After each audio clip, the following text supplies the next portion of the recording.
Hello, everyone, and welcome to our latest DZone webinar. My name is Jason Cockrum, and I am the Community Engagement Manager here at DZone. And we're glad to have you here with us today. We've got an exciting and relevant topic, and so we're really happy you've joined us. DZone is one of the world's largest online communities of software developers and experts. We publish all sorts of knowledge resources for developers and really anyone passionate about software development. We've got things like ref cards and trend reports and thousands of articles written and published by our community. And this makes us the go-to knowledge hub for software developers all over the world. We also do a ton of great events like this one today. And you can find them all at dzone.com/events. There you can see all of our past events, on-demand webinars, upcoming events, and all on a ton of great topics. So be sure to check that out. Here with us today, we have Joel Snipes. He's a data architect at Monte Carlo, and Corentin Lemieux, I think I got that right, from Castor. Yes, exactly. Perfect. Joel is a solutions architect at Monte Carlo and has over a decade of experience in the field, specializing in master data management and data engineering. He's worked across multiple industries, including oil and gas, retail, banking and finance, pharma, insurance, and healthcare. So he's been around a while. In his spare time, he enjoys 3D printing and real estate investment. Very interesting combination there. And Corentin is a data engineering manager at Castor. Throughout his career, he's covered the entire chain of data from acquisition to restitution, from the creation of monitoring dashboards to the construction of AI microservices. And before Castor, he held data engineering roles in multiple industries, including at several scale-up unicorns, where he was responsible for data platform and deployment. Today, we're going to be talking about data. As we all know, data is the cornerstone of modern business. But bad data can cost us a tremendous amount of money, as well as significant engineering hours. I mean, how much time do we spend each week battling bad data issues? Well, today we're going to spend a few minutes talking about some of these data governance challenges that organizations face in managing and utilizing their data assets effectively. And the goal, right, is we want to ensure that data is accurate, accessible, and secure. So it's going to be kind of a panel discussion. We're going to kind of ask some questions and get some answers, talking about data catalogs and data observability platforms and how they can work together to deliver more trustworthy and discoverable data. So let's go ahead and get started. Our first topic is going to be overcoming data governance challenges, right? And so Coco, maybe let's start here with you. What are some common data governance challenges that organizations face today, and how can we overcome them? Sure. I think the main data governance challenges can be summarized in actually 4 questions. The what data I have, what are the most important assets, what quality I have on those assets, the who owns the data, it's about the ownership, who knows the data, who should I ask the question about the data, the where, of course, like the where is the data, we all know, I think, companies that store a huge amount of data, but you don't know actually where you can find them, and the how can I use it? How can I popularize the use of the data? And about how do you overcome the challenges? Well, I'm pretty sure that's the topic of the next questions, but I would tell that you can overcome those challenges with good ownership, good processes, and good tools, I think. Yeah, that's a good point. I think kind of a follow on to that is, having these data governance policies in place. How do we ensure that they're adopted throughout the organization, right? Because it's not just one touch point that's important. We have to make sure everybody's following these policies. So how do we do that across the organization? Yeah, that's a big challenge for sure.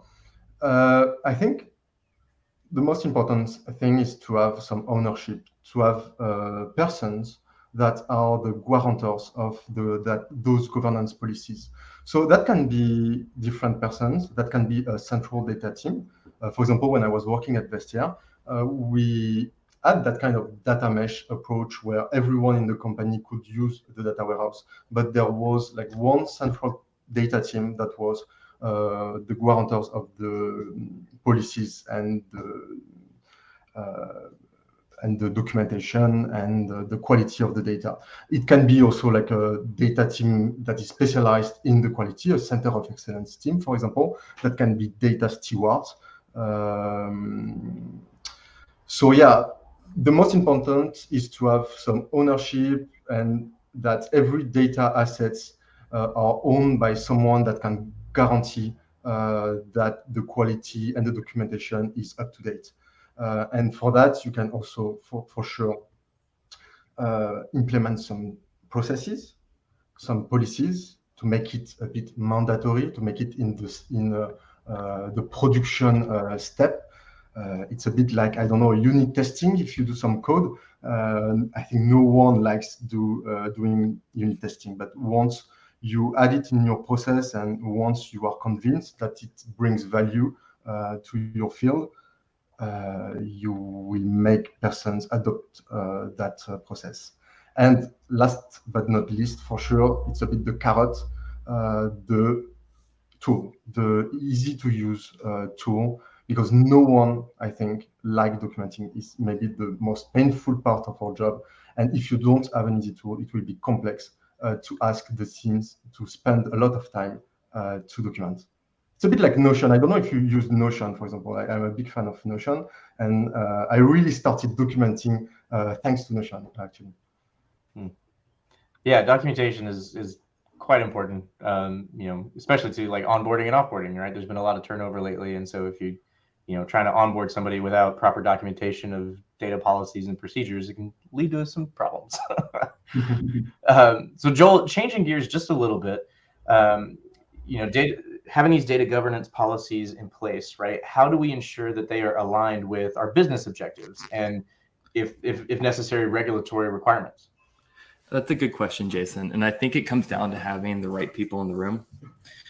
If we want our regulatory statutes and our business goals to be reflected in our data governance policies, it's going to be important that we have representation from the business, representation from legal, representation from security, the people who are going to be enforcing and managing these policies, buying in and contributing to them.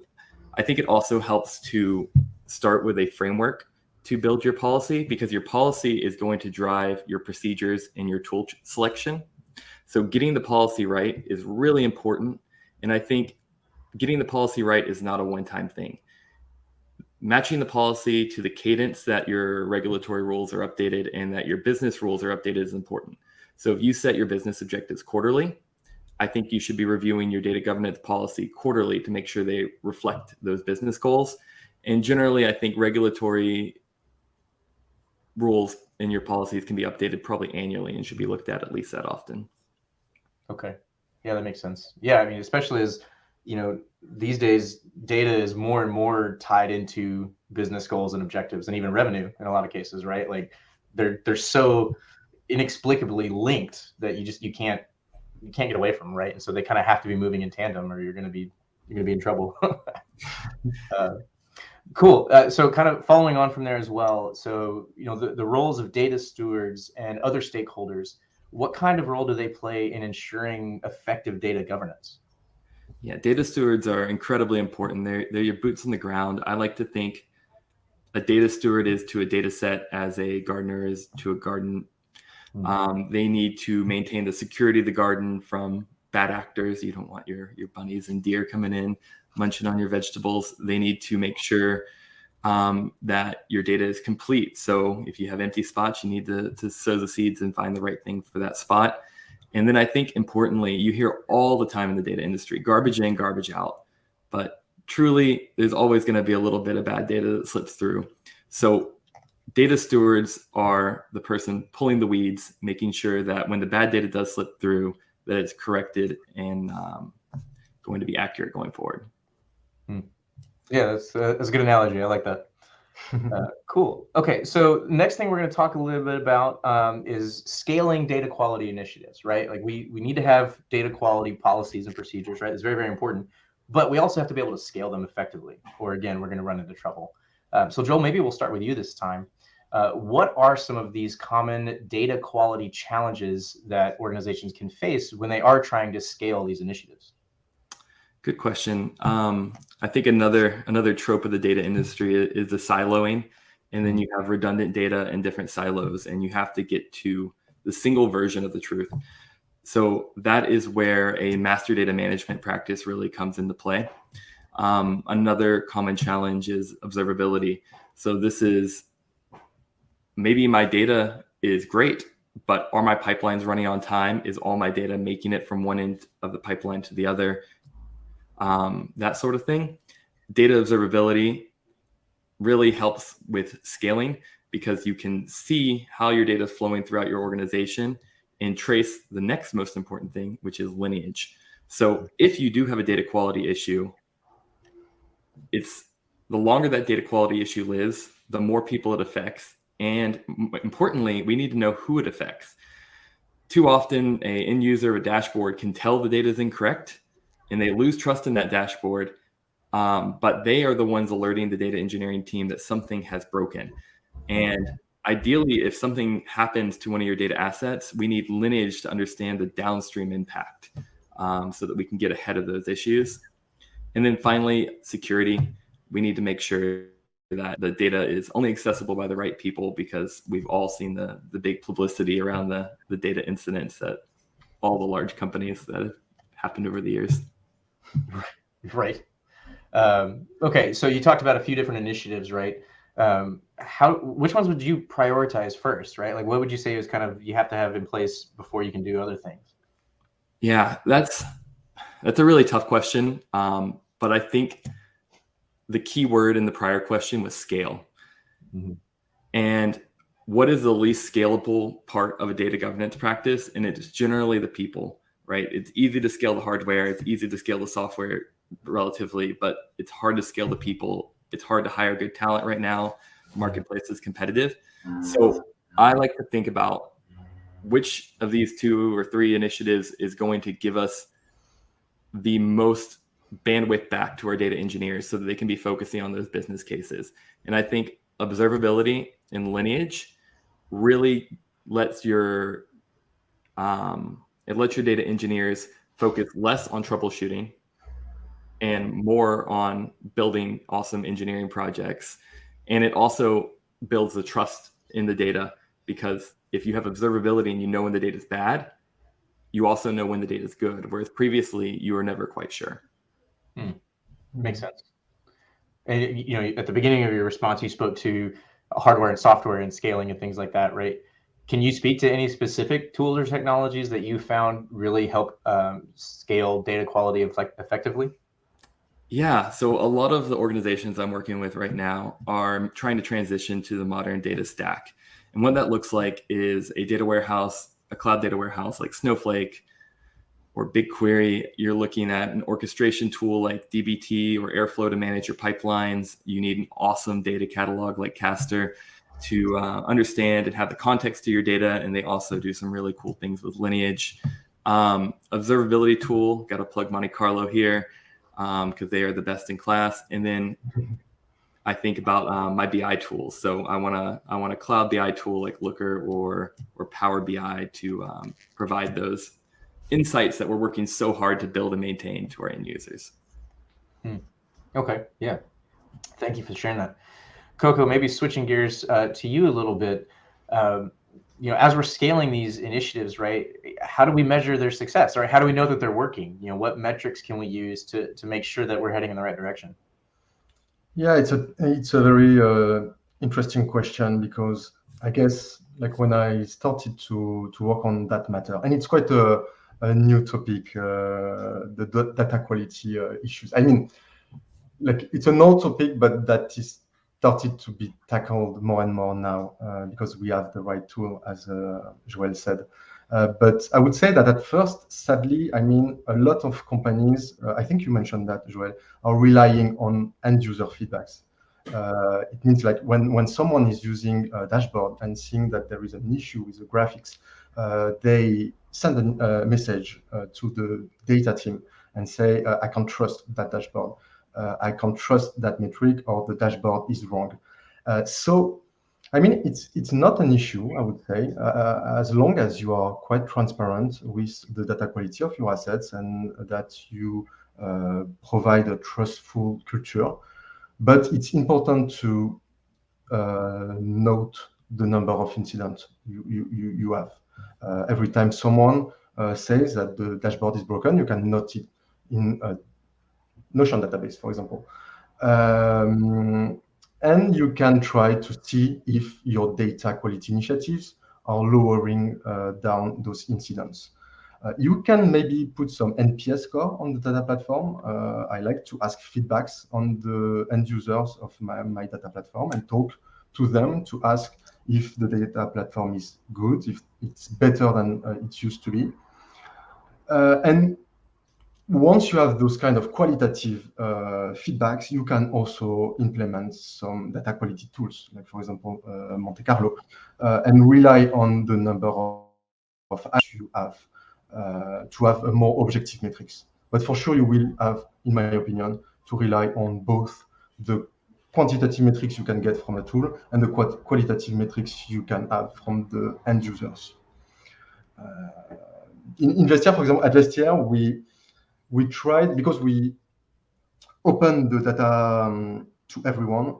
At the end, at first we relied on the end user feedbacks, and at the end we started to distinguish the incidents from the ones that were detected by us by an automated process and the ones that are detected by end users. And we put a severity that was higher to incidents that were detected by end users to try to lower their number. Yeah, it's important to, data quality is obviously super important, but everybody, we're all under pressure to deliver faster, right? And there's an old adage from the movie industry out in Hollywood that, when you're making a movie, you can make it good, you can make it fast, and you can make it cheap, but you only get 2 out of 3, right? And I think the same thing kind of applies to data, right? So you want data, you need good data, you need it fast, and you want it cheap, but you only get 2 out of 3, right? So how do we balance the need for data quality with the need to deliver results and insights from that data quickly? Like, how do we balance that? How do you balance the need for quality and deliver quickly, right? Correct, yes. Well, I would say by not being scared of opening your data to the company. And for that, as I said before, you need really a transparent communication on the level of quality. And say, okay, this project, it's just a poke, just a proof of concept. It does not have the standard of quality we can expect from a critical asset, for example, but you can still use it and provide feedbacks. So it's important to label the assets you provide to external teams. And that's something that you can do on your data catalog tool, for example. Once you open your data to everyone, you can also let people create their assets and let people create their dashboards. And that helps to deliver quickly. So for example, we have a central data team, and you can have business teams that have access to data and dashboarding solutions, and that can try to do their own dashboards. I think the data mesh approach is really helpful to deliver quickly. But in the end, once you let everyone create their own assets, the most important is to have a name in front of that asset, a responsible of that data set, so a data steward, or you can put any name on that, but at least to have an owner and to have maybe a process to validate the asset. So once you prove the value of one dashboard, for example, created by a business team, you can ask the data team to review it. You can ask the data team to provide the good practices. We had that kind of meeting every week where the data team just answered to all the questions everyone had on the assets, or just to how to query the data. So, I really believe in the open source culture, where you propagate the good practice, but where everyone can do where anyone can deliver, and that can help to deliver quickly. Yeah, so maybe the main idea is that technical depth is something that should exist, probably, because if you don't have technical depth, you probably don't move as quickly as you should. but you need to be able to control that technical debt. Yeah, no, that's a good point. I like how you talked about, being open and opening your data to everybody, because, it makes sense, right? The more people you have helping you, the more people you have involved in the data, the easier it is to spot problems and the easier it is to get what you need, right? And I agree with you about technical debt. It's like running a business, right? If businesses have to have a certain amount of debt to be able to grow, but they have to manage it effectively or they go to business, right? I mean, we're seeing that happen right now, right? So that's a good point. Okay, so we're going to move on, switch gears just a little bit. We're going to be talking about data catalogs and observability platforms. And so, Joel, we'll start with you again. So how do these catalog and observability platforms work together to improve quality and discoverability? Yeah, so I think coming off of a little bit of what Corentin was saying, you're building these policies and procedures that are helping you move more quickly. You're building these muscles there. Your users are starting to go to your data catalog to get context about the data, to understand lineage. And I think additionally, we can make that a place where they can build trust in the data by providing them with data incidents. So a pattern I have seen becoming more and more popular among my customers is they are pushing their data incidents not just to their emails and Slack channels and Teams channels, but more and more often it's being pushed to the data catalog, because that's where customers are coming to understand the context of the data they're consuming within your organization.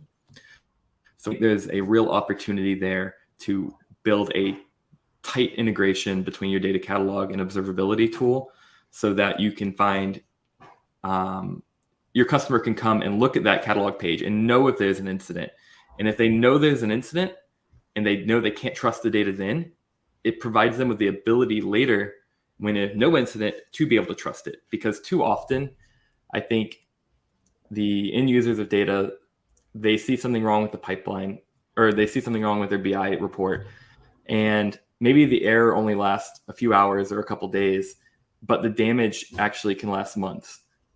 Because now when they see that error, they don't know if they come back in a week, well, can I trust it now? Can I come back in a month and I trust it now? And you have all this money and time and energy you spent in building this reporting mechanism or these awesome data engineering feats within your organization. But if your end user can't use them, have that trust, it's wasted. So using your catalog and your observability tool together, I think, can build that trust with your customers. Yeah, I totally agree with that. And actually, it's also something that we want to do at Castor, is to be able to connect to tools like Monte Carlo, because we truly believe that it's two topics that have their own personas. And I think each tool has a lot of good stuff for data cataloging or data observability, and connecting those tools is really the most important part of our job. Yeah, thanks for chiming in there, Corentin.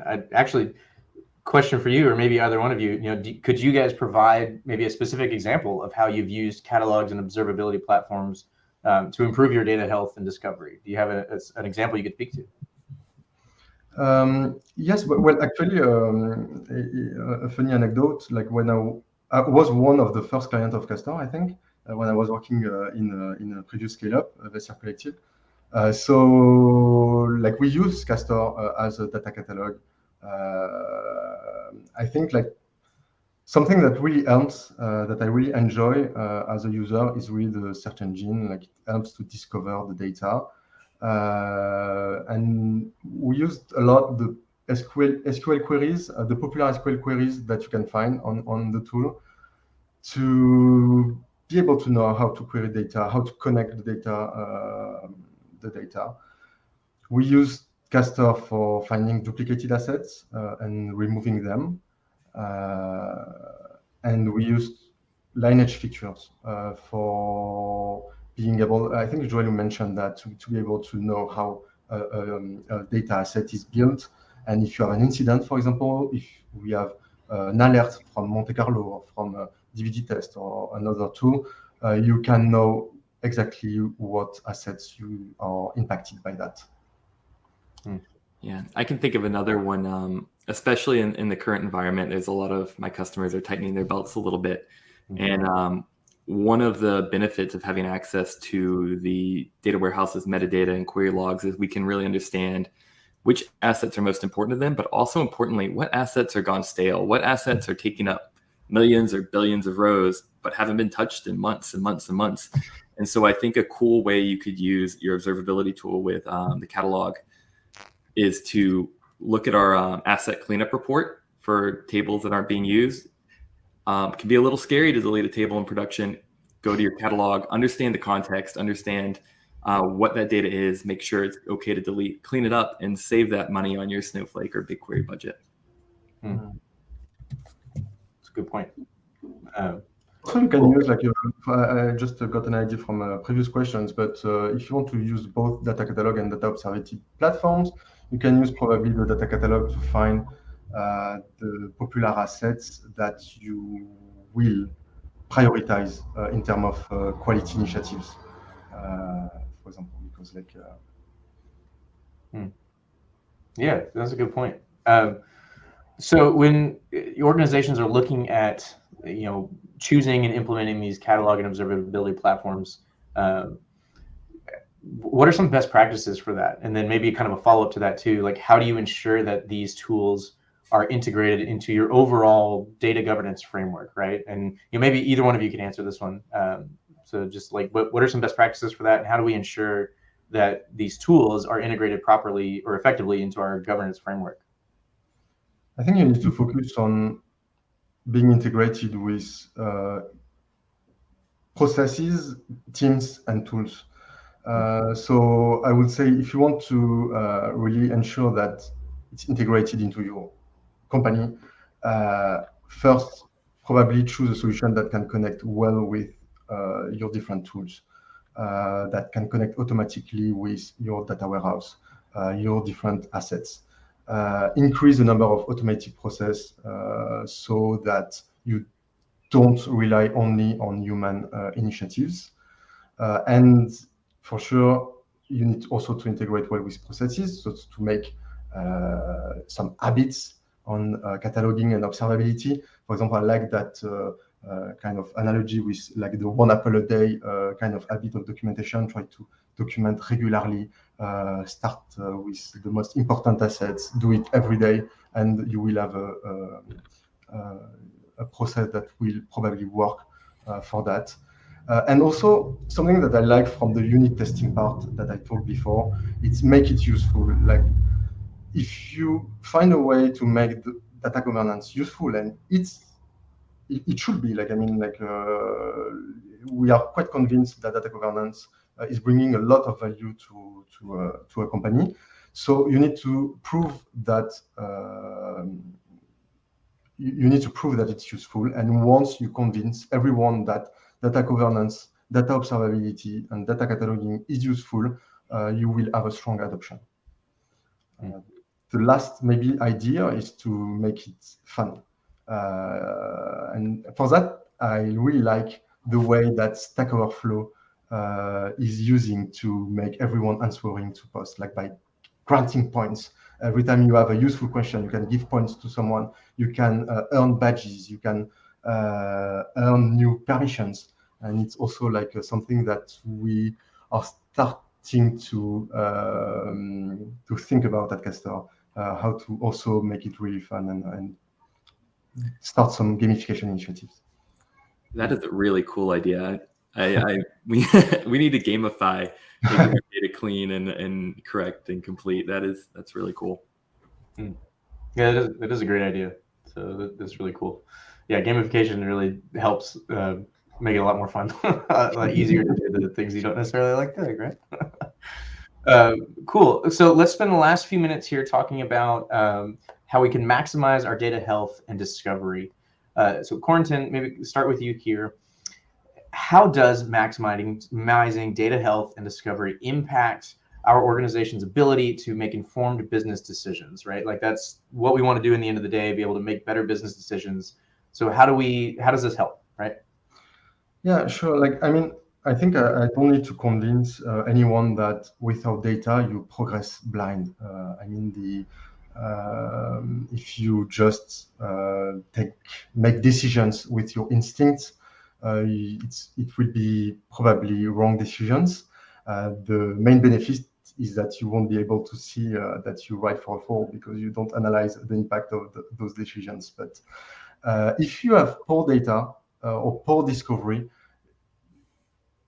you will make probably poor decisions. I have, for example, an example. When I was working at Air France, we built operations research softwares. For operations research, it's a field, a bit a niche field of artificial intelligence. And the main idea was to model a business problem into a mathematical problem and provide that model to a solver. And the solver can give you an optimal solution for a business decision. If you provided wrong data, poor data, you would have a complete different solution that might be not adapted to the field. And that can be actually worse than your instinct decision. So that's the main idea. Having a good data will help you to make good decisions for sure. It will also help a lot for you, the trust of the business users, because you might have a poor adoption of the data initiatives in your company. If you have poor data, if your dashboards are wrong, no one will want to give you anything to make your data initiatives evolve. And it's also like a lot of time lost. If you have poor data, your data team will be pinged every day by business users saying that there is issue in the dashboards, and you won't be able to make new initiatives. Yeah, that makes a lot of sense. Joel, could you talk to just quickly about maybe some of the challenges that you can face when you're trying to do these things at scale? Yeah, that's the tough part, because it's easier with the smaller levels. You have a lot of data assets. New data assets are being created every day inside your data warehouse.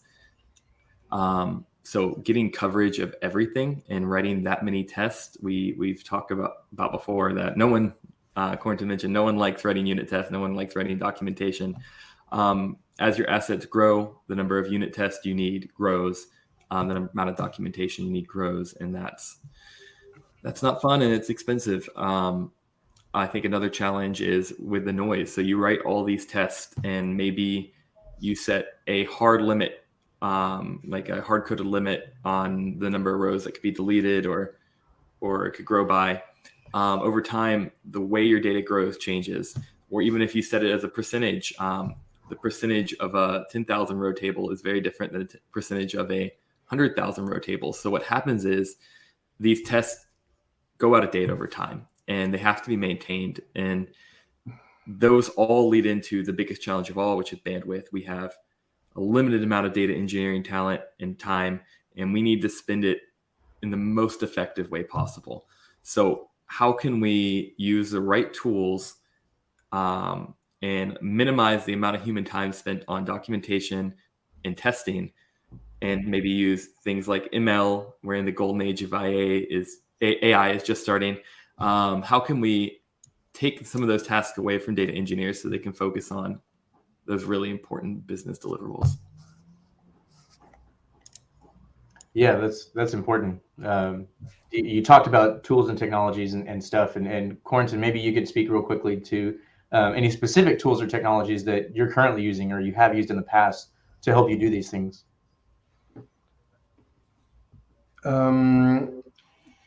Well, the different tools I use for health and discovery, I think you mentioned a lot of different tools I could use as well, Joel, in a previous question. Maybe the first tool we used that had a strong impact was Snowflake, because by making it accessible to everyone, we helped on that, again, on that crowdsourcing idea. We use Castor.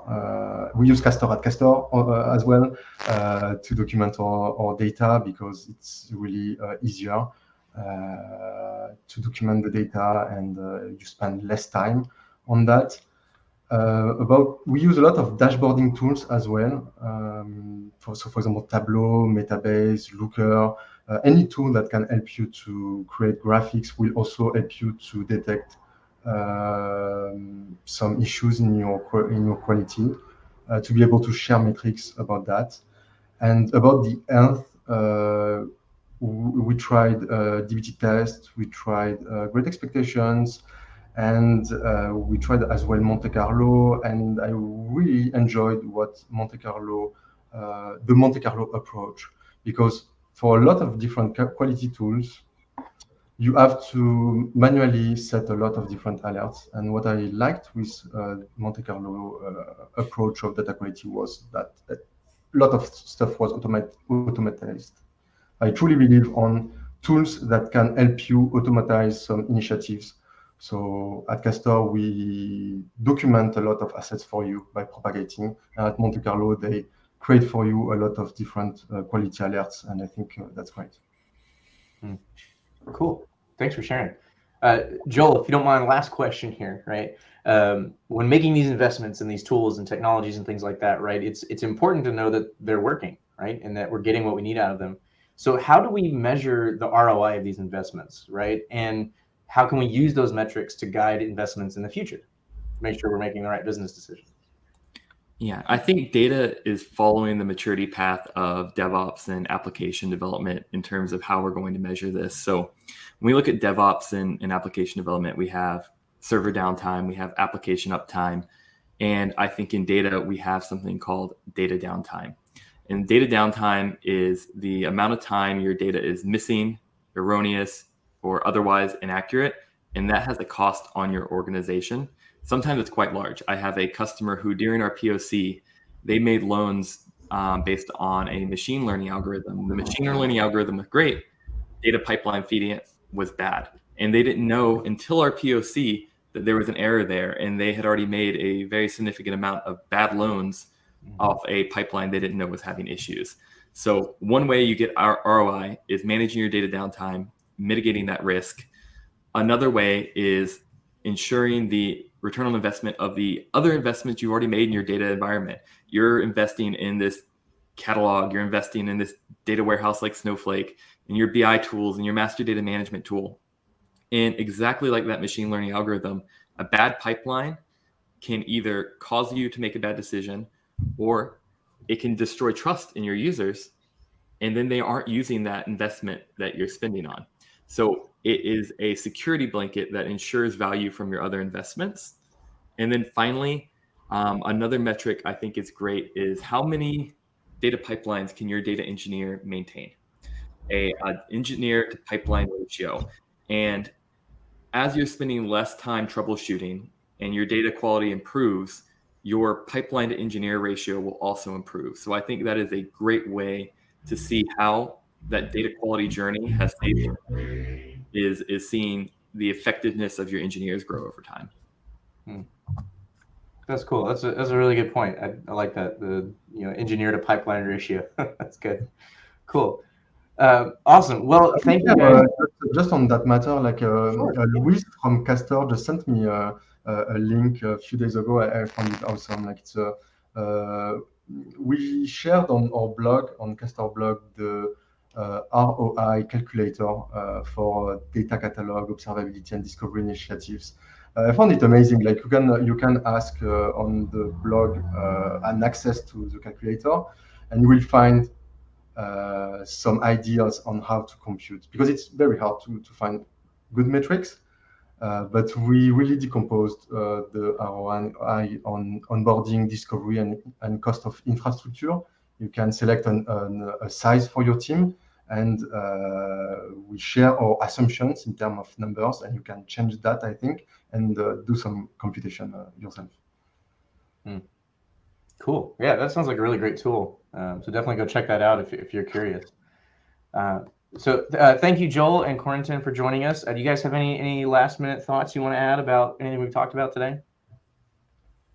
I don't know. I'm excited about checking out that ROI calculator, because I think a lot of times we spend a lot of time on the policy, a lot of time on the tool, but it's important to calculate the the return, and it is difficult. So having some patterns to follow and some tools to help you do that sound really nice.